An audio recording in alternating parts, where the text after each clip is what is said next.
ماں نہیں ساس ہوں میں کی نیکسٹ ایپیسوڈ میں دکھایا جائے گا کہ عروج اپنی دوست کے ساتھ اپنی تمام تکالیف شیئر کرے گی اور کہے گی کہ پہلے تو میں کافی کمزور ہو گئی تھی اپنی زندگی میں ہونے والے تمام حادثات کو دیکھ کر اور خاص طور پہ سلمان کو بدلتا دیکھ کر، لیکن اب جب سے مجھے پتا چلا ہے کہ میرے سارے اندازے ہی غلط نکلے ہیں، خاص طور پہ سلمان کے لیے، کیونکہ عروج کو تو یہی لگتا تھا کہ سلمان اس سے بہت محبت کرتا ہے۔ ادریس اور شائستہ کے بہکاوے میں آ کر وہ تھوڑا بدل تو ضرور گیا ہے، لیکن وہ عروج کو کبھی تکلیف میں نہیں دیکھ سکتا، لیکن یہ سب اندازے عروج کے غلط نکلے تو اب وہ پہلے سے بھی زیادہ مضبوط ہو چکی ہے۔ تو اب عروج نے سوچ لیا ہے کہ وہ اپنے حق کے لیے ضرور لڑے گی اور سلمان اور ادریس کو ان کے کیے کی سزا دلوا کے ہی رہے گی۔ بہرحال اس سے پہلے وہ ناصر کا نقصان پورا کرنا چاہتی ہے، اس لیے وہ اپنی دوست سے بات کرے گی کہ تمہارے انکل جو کہ کافی کامیاب بزنس مین بھی ہیں، کیا تم ان کی کمپنی سے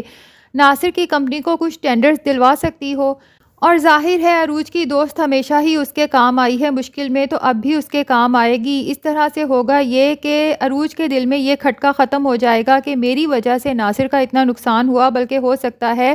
کہ عروج کی دوست کے انکل جب ناصر کی کمپنی کو ٹینڈرز دیں تو ناصر کو پہلے سے بھی دوہرا فائدہ ہو۔ اب مسرت کو بھی ادریس کی چال بازیوں کو پتہ چل چکا ہے اور یہ بھی پتہ چل چکا ہے کہ وہ پچھلے 10 سال سے صرف پاگل ہی بنا رہا تھا، وہ مسرت کو کبھی بھی اس کا حق نہیں دے گا اور کبھی بھی سب کے سامنے اسے اپنی بیوی نہیں مانے گا، اس لیے وہ عروج کے پاس پہنچ جائے گی اور اس سے معافی مانگے گی اپنی غلطی کی کہ جب عروج کو اس کی ضرورت تھی تو وہ بالکل غائب ہو گئی تھی، اور بتائے گی کہ یہ سب اسے کرنے کے لیے ادریس نے کہا تھا، اور اب اسے حوصلہ دے گی کہ تم ادریس کے خلاف اپنے حق کے لیے کھڑی ہو جاؤ،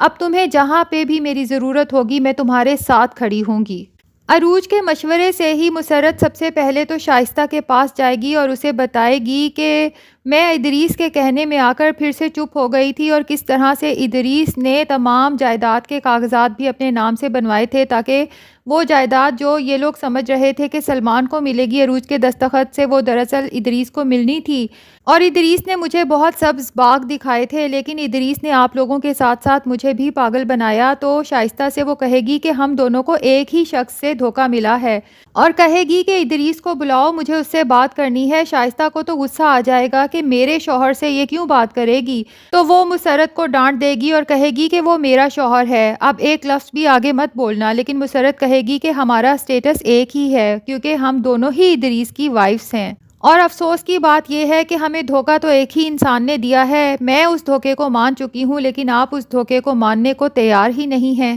شائستہ کہے گی دھوکہ تم دے رہی ہو کیونکہ تم جھوٹ بول رہی ہو کہ تم ادریس کی بیوی ہو، میرے سامنے جھوٹے ڈرامے کر رہی ہو۔ مسرت کہے گی آپ ایک دفعہ ادریس کو بلائیں تو صحیح، ساری حقیقت آپ کے سامنے آ جائے گی، میں وہی حقیقت تو بتانے آئی ہوں۔ تو اس پر شائستہ کو شک ہوگا کہ یہ عورت جھوٹ نہیں بول رہی کیونکہ اس کا لہجہ جھوٹوں والا نہیں ہے۔